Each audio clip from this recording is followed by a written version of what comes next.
This is Robert Capuccio. Welcome to the Self-Help Antidote, a weekly dose of reason, perspective, and insight, where we challenge conventional thinking and explore authentic strategies and insights around personal transformation. Our commitment to you is to bring you some of the world's leading experts in the domains of fitness, wellness, coaching, and behavior change, separating fact from fallacy.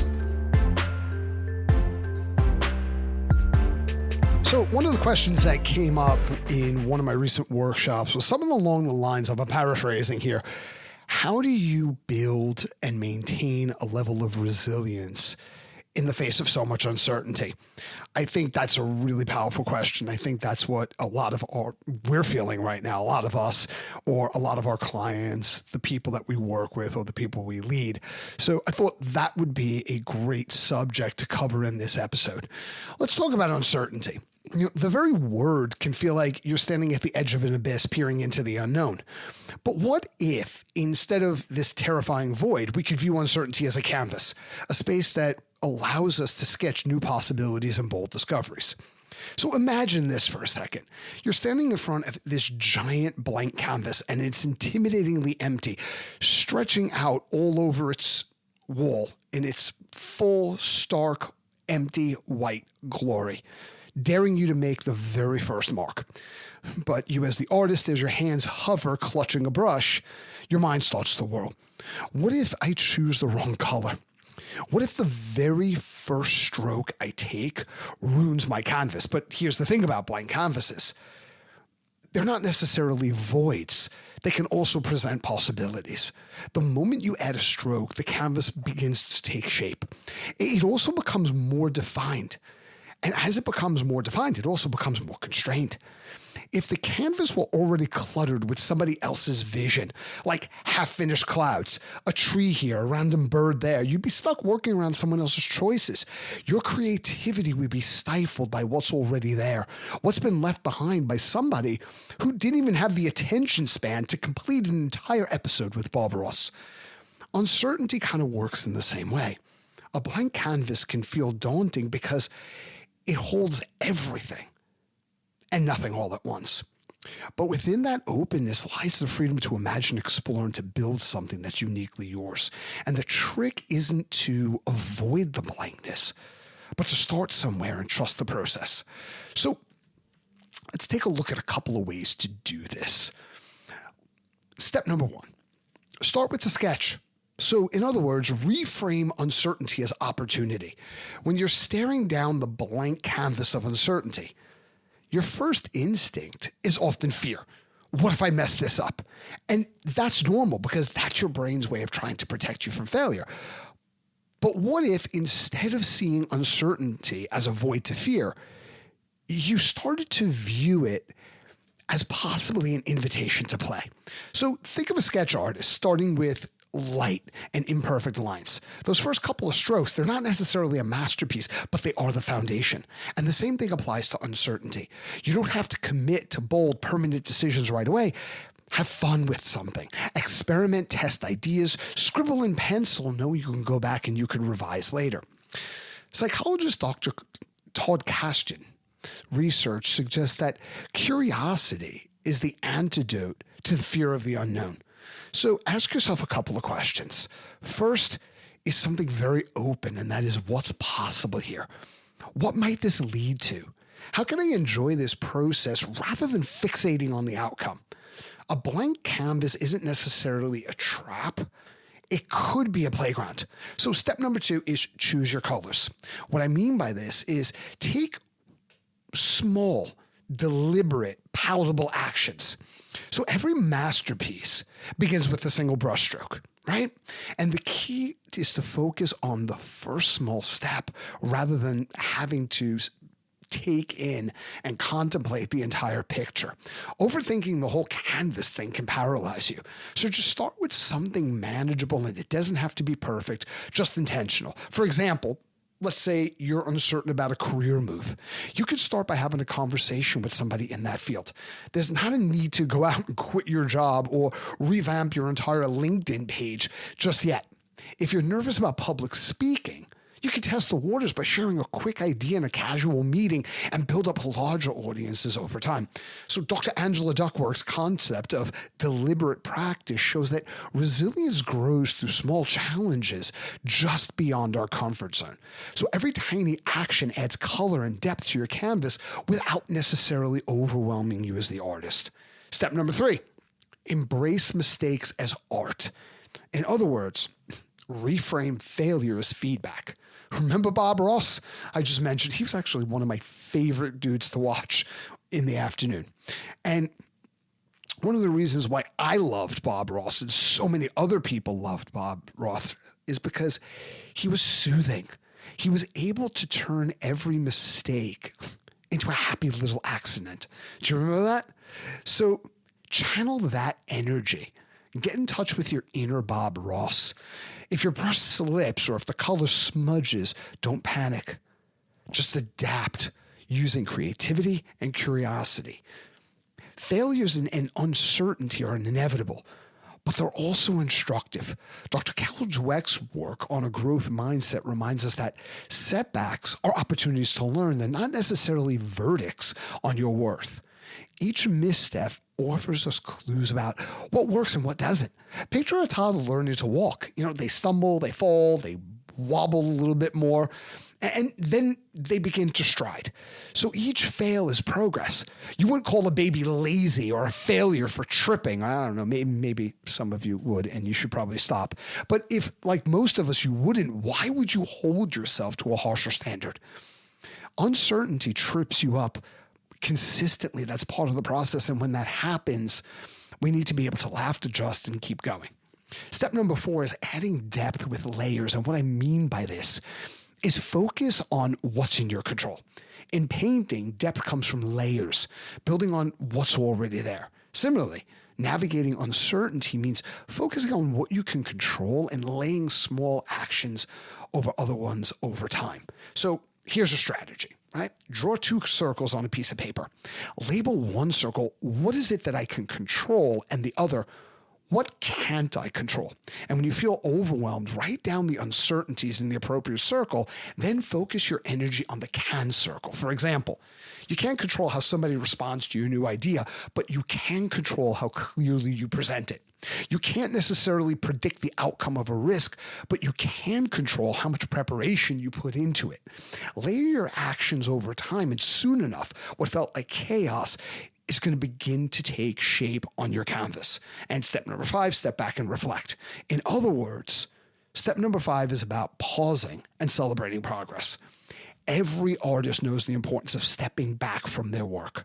Up close, all you see are smudges and lines and imperfections, but from a distance, the complete picture starts to make more sense. So do the same thing in your own life, because you're the artist of your own life, right? If not you, who? Pause for a bit and acknowledge how far you've come. Even if the final masterpiece isn't completely clear yet, you can celebrate small victories. The email that you just sent, the conversation you just had, the new skill you just tried. And to make this really work with your biochemistry, make a to-do list of these things. Every time you check off a small but significant thing that you needed to do that day, you get a biochemical reward, and that reinforces the probability of you engaging in these behaviors continually. So this practice isn't just about boosting confidence. This is a resilience building exercise. Psychologist Albert Bandura called it self-efficacy, the belief in your ability to engage in the actions that allow you to handle challenges and facilitate desired outcomes. So every time that you step back and see process, you reinforce a sense of belief. Step number 6 is knowing when to rest. In other words, don't burn out before you completed the masterpiece. Even Da Vinci and Van Gogh had to put their brushes down at some point occasionally. Creativity and resilience requires energy, and burnout is a really fast way to drain it. So what I'm talking about here is taking breaks, setting boundaries, and recharging. Think of uncertainty as a long road trip. You wouldn't drive for hours without stopping for fuel, snacks, or I don't know, maybe even taking in a scenic detour if you're that type of person. Or maybe you're the type of person that has your point A through B and you want to manage time as tightly as possible. Well, if that's you, you're really fun to take a road trip with, probably. So the analogy here is give yourself permission to pause and refuel. And whether that's through mindfulness, a walk, or a night of unapologetically bad TV, like, for example, the first part of the 6th season of Cobra Kai. I am so sorry, but I had to say it. But for Cobra Kai fans, I'm more than sure that part 2 is going to pick up. So anyway, where was I? Okay, right. Shifting your mindset about uncertainty and building resilience. It's not necessarily about leaping blindly into chaos. It's about inching forward into the unknown with curiosity and courage, being armed with strategies that is going to make the journey not just more manageable, but even has the capacity to make it transformative. So let's explore how reframing uncertainty and taking small, deliberate risks can cultivate resilience, all while sidestepping the enemy of resilience, which is burnout. So, number 1, shift your mindset about uncertainty. Embrace potential over threat. So our brains are wired to treat uncertainty kind of like a saber-toothed tiger lurking in the bushes. Our amygdala, the part of the brain that's responsible for modulating emotions that are concerned with flight or fight responses, it lights up at the mere hint of the unknown. For early humans, this wiring was like a survival non-negotiable. But for modern humans, sometimes it kind of feel like we're bracing for a battle every time we face an unanswered email or an uncharted career shift. So the trick is to interpret the unknown. Instead of treating uncertainty like a threat, consider it an opportunity. Psychologist Dr. Todd Kardashian, not Kardashian, Kashdan. I am butchering that name. So Dr. Todd Kashdan has found that curiosity, not certainty, is one of the strongest predictors of resilience and life satisfaction. Let me repeat that again. It's not about being dogmatically confident and certain. It's about curiosity as a predictor of resilience and being overall satisfied with the current state of your life. I think that's powerful. So imagine standing at the edge of a dense forest trail. You can't see what's ahead. You don't know if it's going to be a beautiful clearing that's like bathed in sunlight, or you don't know if it's going to be arduous twists and turns that challenge you. Either way, stepping forward offers a sense of discovery. Approaching life kind of like an explorer or a life scientist can help you reframe uncertainty by asking questions such as, what's possible here? Or how might this bring me closer to the person I want to be? Now, I know that's easier said than done when the shit hits the fan, but those questions can not only help you reframe, but it could put a space between stimulus and response that upregulates portions of your prefrontal lobes that makes you more resourceful. So much like a scientist in a lab, progress comes not necessarily from being certain, but from experimentation and ideation. You don't need a perfect map to navigate. You just need the courage to ask, observe, and adapt. Okay, so 2, let's talk about building resilience. So swimming in the shallow end of risk is kind of how I would describe this particular thought. Resilience doesn't come prepackaged with a superhero outfit. It's something that we build over time, one challenge at a time.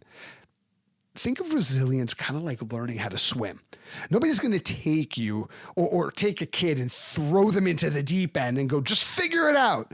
Or at least nobody who values safety or sanity for that matter. Instead, you start in shallow water. You're just splashing around, slowly learning, slowly gaining confidence. So let's go back to Dr. Angela Duckworth, who's famed for her research on grit. She describes resilience as the product of deliberate practice, repeatedly engaging with tasks that are just outside your comfort zone.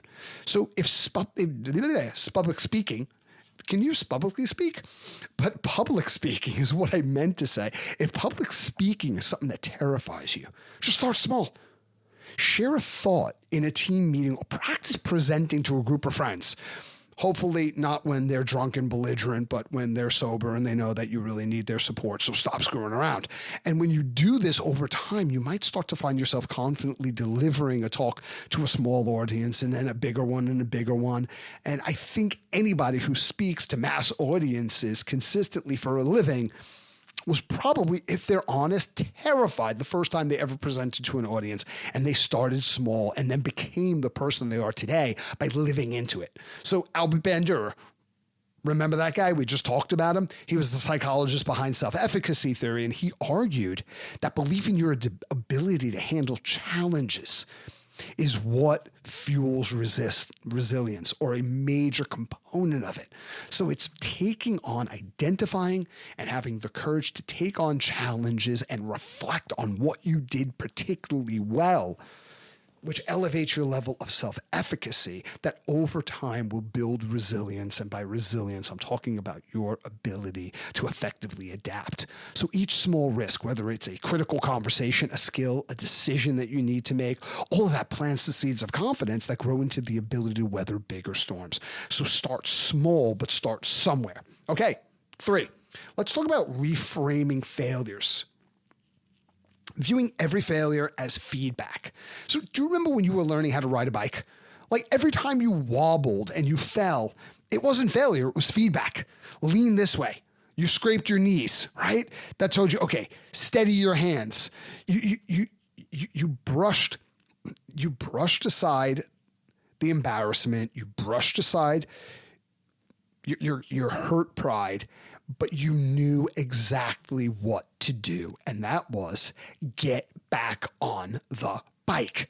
And you probably didn't learn these things on a conscious level or a declarative level, but more on a procedural level.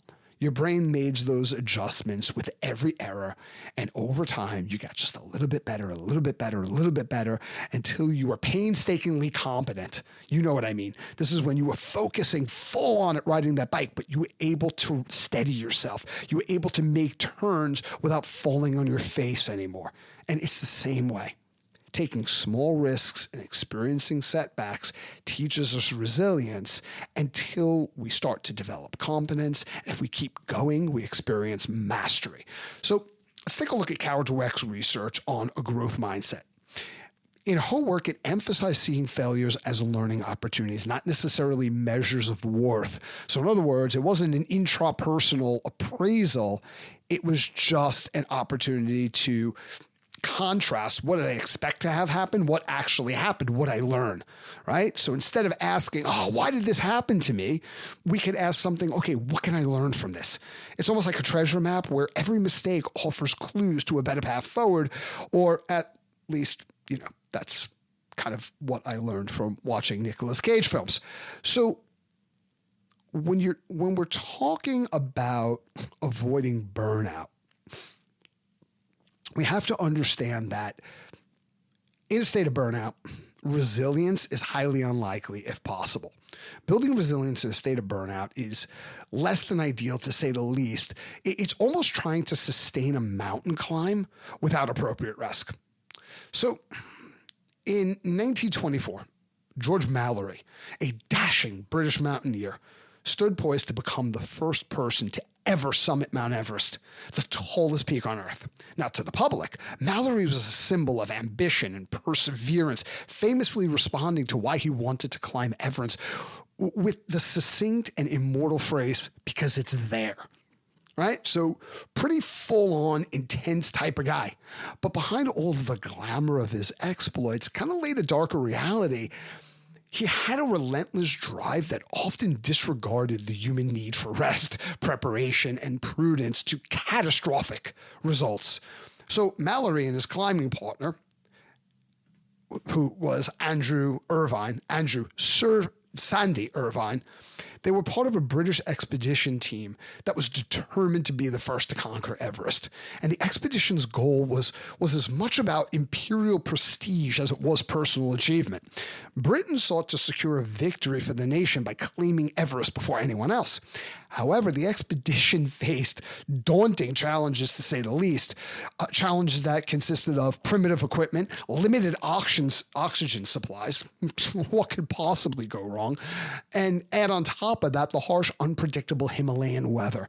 And despite all of these difficulties, Mallory insisted on pressing forward with a single-minded determination. Early in the expedition, several team members had strongly suggested that they delay attempts to allow climbers more time to acclimatize and rest. The lack of sufficient oxygen equipment and the physical toll on the climbers, these were all clear risks. But Mallory brushed all of these concerns aside because he was adamant that the delays could mean losing their chance entirely, especially with the monsoon season looming. So on June 8th, 1924, Mallory and Irvine embarked on their final summit push. They carried rudimentary oxygen tanks, innovative for the time, but horrifically unreliable, and they wore clothing that was ill-suited for the sub-zero temperatures that they encountered. And as they climbed higher into what's called the death zone, as if that's not enough of a warning, where oxygen levels are dangerously low, their pace started to slow, and exhaustion visibly started to weigh on them. Witnesses from lower camps watched as the pair ascended with admiration, but also a pretty deep sense of unease. The last known sighting of Mallory and Irvine came through the lens of teammate Noel Odell, who glimpsed them scaling the second step, which was a formidable rock face near the summit. They were moving with considerable struggle. But Odell later recounted that even though that they were struggling, they kind of felt watching them that they must be in good form. The problem is, nobody ever saw them again. So decades later, in 1999, an expedition discovered Mallory's body frozen on the mountainside, still clad in his tattered climbing gear. His position suggested that he had fallen during his descent, possibly while attempting to navigate steep terrain in the failing light. So Irvine's body remains still undiscovered, but the fragments of their equipment hint at the catastrophic failure of their oxygen system. So the tragedy of Mallory and Irvine is pretty much a sobering reminder to the rest of us that the cost of our personal ambition, untempered by preparation and the respect for human limits and boundaries and rest, kind of doesn't turn out very well. Their story remains an inspiration for climbers worldwide, but it also serves as a cautionary tale. Because in a rush to make history, Mallory overlooked the critical need for rest, proper adaptation, and contingency planning. So their fate underlines a timeless truth here, and that is that the greatest heights of human achievement can only be reached when ambition is balanced with humility before the forces of nature. So Everest was pretty much indifferent to the aspirations of these individuals, and they claimed their lives that day. Not out of malice, obviously, it's a mountain, but it was just a testimony to the unforgiving reality of what happens when you push beyond your limits. Not push yourself and challenge yourself. That's the seed to resilience.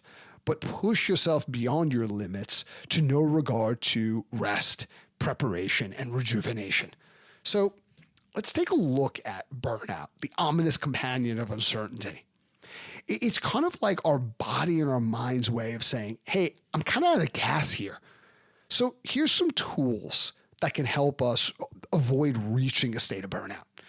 So sometimes burnout doesn't sneak up quietly. I mean, sometimes it does, but other times it barges in with a megaphone shouting, hey, I'm kind of out of gas here. It's your body's SOS signaling to you that you've been running on fumes for far too long. And while burnout feels like this insurmountable wall, it's not. By applying specific actionable strategies, we can all recharge our batteries and refocus our mind and reconnect with what truly matters. Here's how. Okay. A, boundaries. Protect your energy like a battery. So your energy is a finite resource, kind of like a rechargeable battery. And if you're consistently running on the high power mode, like answering late night emails, saying yes to absolutely every request, or neglecting personal downtime, you kind of drain that battery to zero. But a lot of us don't pay attention until it gets to like 2%. And just like your phone, running on low power mode is sometimes necessary for longevity, but it's not really good for optimizing high performance that's sustainable over time. So here's a couple of things I would suggest. One, turn off notifications after set hours. Set like a daily cutoff time for work-related notifications. You can use a focus or do not disturb mode to ensure that you're not tempted to check every single ping. I notice people doing this with increasing consistency and frequency. 2, create non-negotiable personal time. So block out time for yourself on a calendar, whether it's a walk, it's a workout, it could be reading a book. It could even be work-related, like R&D, something that is critical to your job role, but is also deeply fulfilling and enjoyable. You treat this time, once you block it off, as a sacred work meeting. 3, practice saying no. This is not easy. I struggle with this, but it's necessary. Start small by declining on tasks that aren't urgent or aligned with your priorities. You could use phrases like, listen, I'm at capacity right now. I'm completely full on, or my favorite, let's revisit this next week. Because a lot can change in a week, and it gives you that time to step back and pause. 4, set clear work-life expectations. So communicate your boundaries with colleagues and supervisors. For example, let them know that you're going to respond to emails within certain hours unless it's urgent. You know, one of the most, I wouldn't even say time protecting, but also operationally efficient things that I've ever done is just checking emails twice a day. It also allows me to, I'm one of these people. I don't know if you're one of these people, but I'm definitely one of these people who multitasks. So in between things, I fire off a response to email. Well, after a couple of unfortunate events due to distraction and lapse of focus, let's say, I learned my lesson about doing that. And now by blocking out dedicated time, I know how much depth of an answer I need, and usually I'm a lot clearer and I make much fewer mistakes on emails by just doing this. So it's not just about protecting your time and your mental sanity. It's about being more effective at a task that ranges from kind of nice to do to absolutely critical. So we've talked about Dr. Christina Maslach. She's a leading expert on burnout. She emphasizes that regaining control of your time and energy is a critical step. Boundaries aren't selfish. They're a survival tool. So don't eat my half-eaten turkey sandwich when I leave it in the fridge in the break room, Jill. I know it was you. Okay, B, let's talk about mindfulness and breath work. So this is kind of like our anchor in a storm. When burnout is kind of like threatening to sweep us away in a tidal wave of stress and anxiety, mindfulness can be an effective anchor because it grounds you. It grounds you and it creates space for calm amidst the chaos. Mindfulness practices like breath work itself can reset your nervous system, shifting you from a stress, fight, or flight mode to a relax, rest, and digest mode. So let's take a look at one suggestion, which could be 4-4-6 breathing technique. And how you would do this is you would inhale deeply and slowly through your nose for a count of 4. Then hold that breath gently, again for a count of 4. And then through pursed lips, slowly exhale through your mouth for about 6 seconds.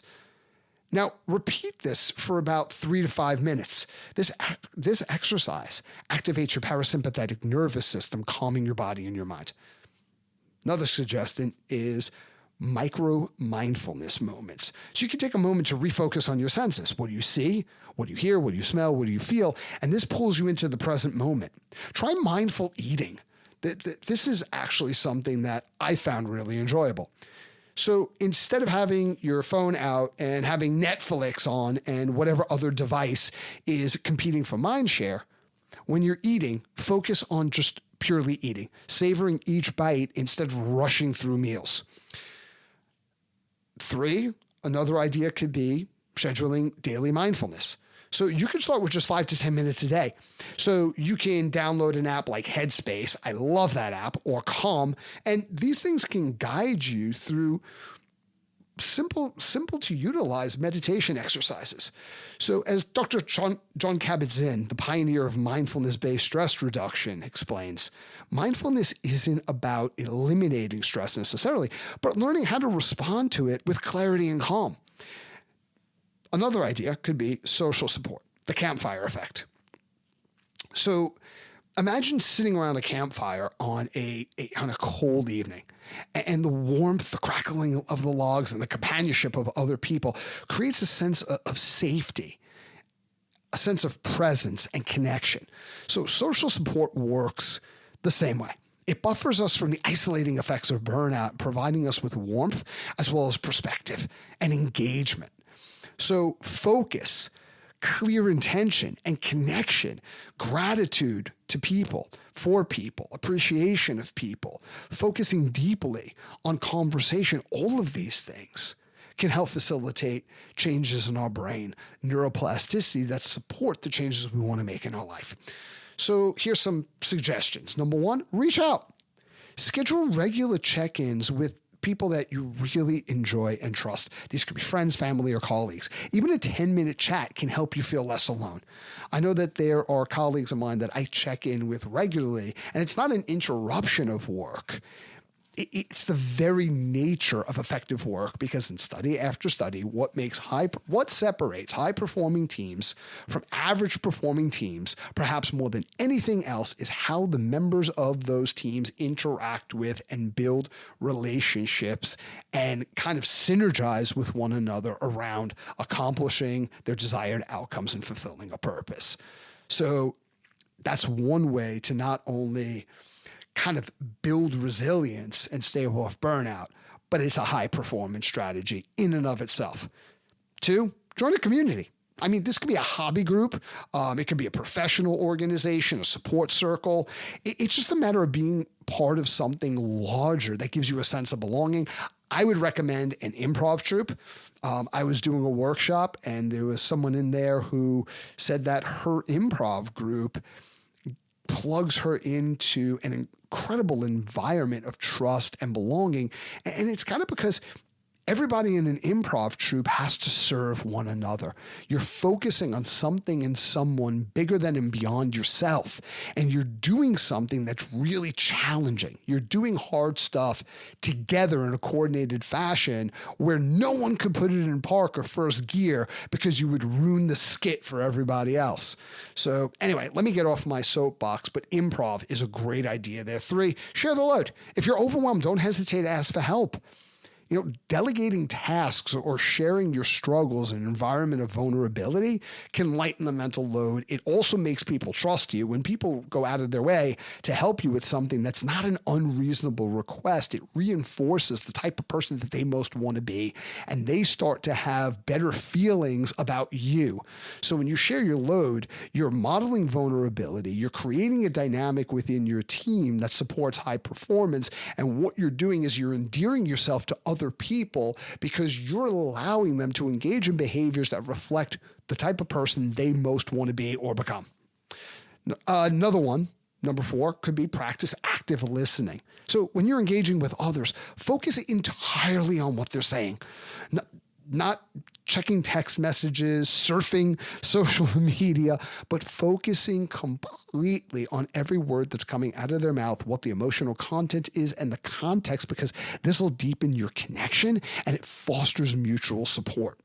So there's research that underscores the power of social bonds in reducing stress and improving resilience. Don't underestimate the healing power of a heartfelt conversation. Another idea could be meaningful activities, reconnecting to your why. Like burnout often feel like it leaves us feeling adrift, disconnected from the purpose behind all of the hard work and effort we're putting in every day. Dr. Viktor Frankl, another person who I've mentioned multiple times on this show, a Holocaust survivor and a psychologist, that argued that meaning can transform suffering. into not only something that is bearable, but at its best, even something that's beautiful. Finding your why reignites that inner spark that drove you through the difficult times and maybe drove you into the domain that's causing you the stress that's leading to burnout in the first place. So here's some suggestions. Reflect on the moments that mattered, right? You could do this by journaling. You could journal about times when your work and your actions made a difference to you personally and to other people that are really important to you around you. What was it exactly that felt fulfilling, and how can you recreate those moments? 2, revisit your values. Write down your core values and how your daily actions align or don't align with them. And look for opportunities to consistently bridge that gap and express your values in every facet of your work. That's not always going to be possible, but the more you look for those bridges, the more you can find them and cross them. Celebrate small wins. Number 3. So burnout blinds us to progress. And that's one of the things that makes it insidious. Keep a win journal, right? Write down everything, like even minor successes, reminding yourself of the impact you're making, increasing a sense of self-efficacy, and reinforcing an identity that is in line with, not antagonistic to, what you're trying to accomplish consistently. 4, vision board. I can't believe I just said vision board, but it's a good idea. Visualize your goals and aspirations. You can use images, quotes, symbols. You can read books that inspire you, things that remind you why you got started on this journey in the first place. So, meaning, let's go back to Dr. Viktor Frankl.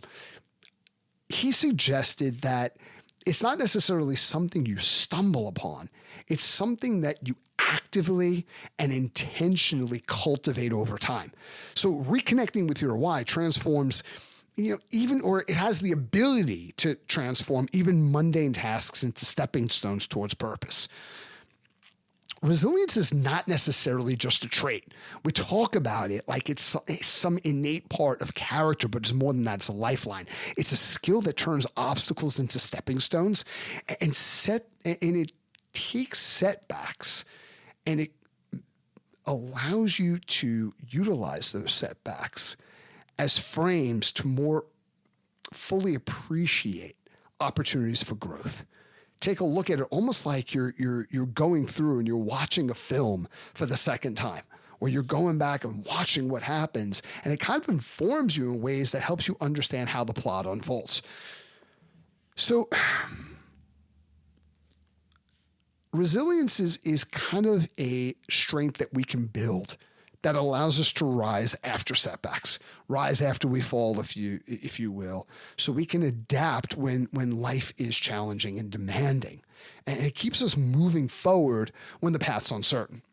Without resilience, challenges do feel like you're running up against brick walls, stopping us right in our tracks. But with it, with a sense of efficacy, right, belief in our ability, and resilience, adaptability, in spite of our circumstances, challenges could become doorways, opening up to new possibilities. So resilience can empower us to embrace discomfort, not necessarily something to fear, but almost as the conception point of strength, creativity, progress, and things that are absolutely non-negotiable for us to learn to evolve into the person we most want to be. So we live in a world where uncertainty is inevitable, but resilience can be a compass for us, helping us to navigate the storms with purpose, courage, and clarity. So I know I'm speaking to the choir here, but it's not necessarily about avoiding life's trials. It's about thriving as a result of them. Thank you for listening. I hope you enjoyed this episode. Visit us at theselfhelpantidote.com to share your feedback, insights, and recommendations on what topics you'd like us to explore in the future.